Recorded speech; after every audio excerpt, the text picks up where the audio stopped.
ओम शांति। आज बाबा ने हम बच्चों के प्रति सामने सारे राज खोले हैं।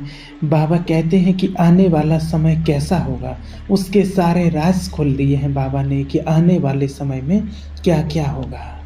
बाबा कहते हैं कि बच्चे पेपर कोई बताकर नहीं आएंगे, पहले बता दिया है कि ऐसे ऐसे पेपर आएंगे। बाबा हमें पहले ही से सावधानियां देते रहते हैं, रोज की मुरली में बताते रहते हैं और रोज की मुरली में एक दो पॉइंट कुछ ना कुछ बताते रहते हैं कि ऐसे ऐसा होगा, ऐसे आग लगेगी, ऐसे समुद्र उथल खाएंगे, बीमारियां उथल खाएंगी, प्रेत आत्माओं का बहुत जोर शोर होगा। जो स्थूल इच्छाएं हैं, इच्छाओं का जो चाहिए हैं, पांचों बेकार अटैक करेंगे, पांचों बेकार अटैक करेंगे और एक तरफ से प्रकृति का भी अटैक होगा, प्रकृति भी अपना पूरा फोर्स दिखाएगी। उस समय बाबा कहते जो बुद्धि एक बाबा में ही एकाग्र रखेगा, क्योंकि ऐसे आने वाले समय में जब हलचल का समय होगा और उस टाइम पर जो बिल्कुल बुद्धि एक बाबा में ही एकाग्र रखेगा वो ही पास हो सकेंगे, क्योंकि बाबा ने बता दिया है कि किस तरह के पेपर आएंगे। बहुत खतरनाक पेपर आएंगे, इतने खतरनाक कि बाबा सुनाते हैं कि पहले के पेपर तो कुछ अलग थे, जो पहले हुआ वो कुछ अलग था और वर्तमान में जो है वो कुछ अलग है। लेकिन बाबा अटेंशन खिंचवाते हैं कि अटेंशन कि अभी तो ऐसे पेपर आने वाले हैं जो स्वप्न में संकल्प में भी नहीं होगा कि ऐसे भी होता है। इसलिए बाबा कहते प्रैक्टिस ऐसी होनी चाहिए जैसे हद के ड्रामा देखते हैं ना, जैसे फिल्में देखते हैं, सीरियल देखते हैं, जो नाटक जो हम देखते हैं तो साक्षी होकर देखते हैं तो पता चलता है कि माना नाटक है। तो बाबा कहते ऐसी प्रैक्टिस हो। तो बाबा ने सारे राज आज की मुरली, एक मुरली अव्यक्त वाणी जो 1972 की थी, उसमें बाबा ने सारे राज खोल दिए हैं। तो बाबा कहता है पूरे वर्ल्ड को इस ड्रामा को साक्षी होकर के आप देख सको। चाहे बाबा कहते हैं कि चाहे कोई स्नेही आत्मा का, स्नेही माना हमारे जो बहुत करीब हो, उसका कितना भी गंभीर पाठ हो, माना गंभीर माना कोई कितना भी बीमार है, उस पर कितने भी विघ्न चल रहे हैं, कितने भी कड़े विघ्न हो, कितने भी बड़ी बड़ी प्रॉब्लम आ रही हो, उन सब का पार्ट भी तुम्हें साक्षी होकर देखना है। उसके लिए कितनी शक्ति की जरूरत है, उसके लिए बुद्धि में सिर्फ एक बाबा, दूसरा ना कोई, अंगद के समान। जैसे अंगद का पांव देखा है कि रावण ने हिला नहीं पाया था। क्यों नहीं हिला पाए थे? क्योंकि उनके दिल में कौन थे? श्री राम। तो बाबा ने हम बच्चों को सुनाया है कि ऐसे ही हम बच्चों के दिल में जब एक बाबा होता है, एक बाबा की याद होती है, तो माया हमारा बुद्धि रूपी पांव हिला नहीं सकती है।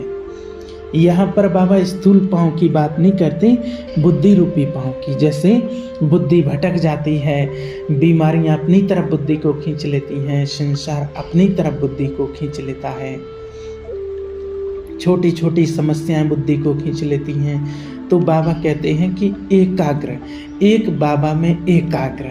तो बाबा कहते हैं कई बच्चे ऐसे हैं जो घबराते नहीं हैं, बिल्कुल नहीं घबराते हैं, लेकिन युद्ध में लग जाते हैं।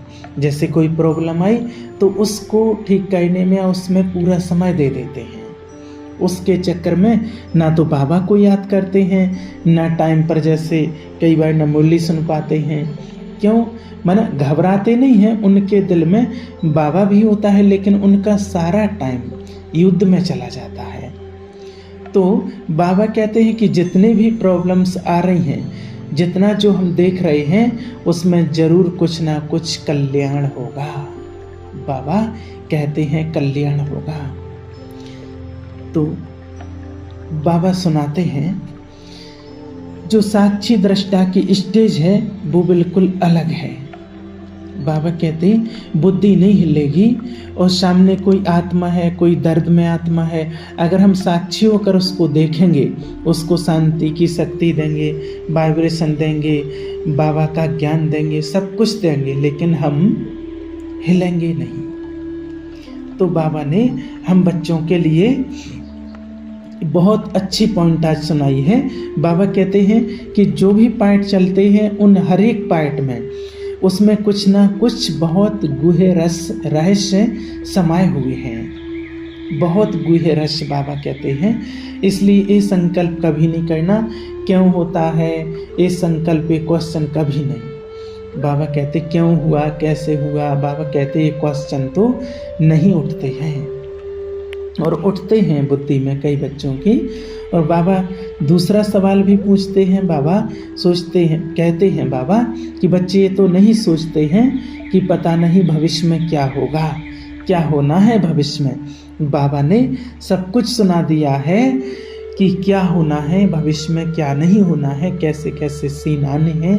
इसलिए बाबा कहते हैं कि बच्चे रोज की मुरली कभी मिस नहीं करो। बाबा कोई ना कोई एक नया पॉइंट हम बच्चों के लिए रोज की मुरली में देते हैं। तो हम बच्चों के लिए पास होने के लिए, पेपर में पास होने के लिए, समस्याओं से पास होने के लिए एक बाबा, दूसरा ना कोई। तो बाबा कहते हैं अचानक का जो पेपर होगा और उसमें अगर जरा भी संकल्प में हिले तो अंगत के समान नहीं हो पाएंगे। संकल्प से ही तो पहले हम हिलते हैं। कैसे जो हो रहा है वो अच्छा कैसे हो रहा है, लेकिन बाबा ने हमें जो त्रिकालदर्शी का जो पूरा ड्रामा है वो स्पष्ट बता दिया कि बच्चे त्रिकालदर्शी बनकर तीनों कालों के ड्रामा को देखो।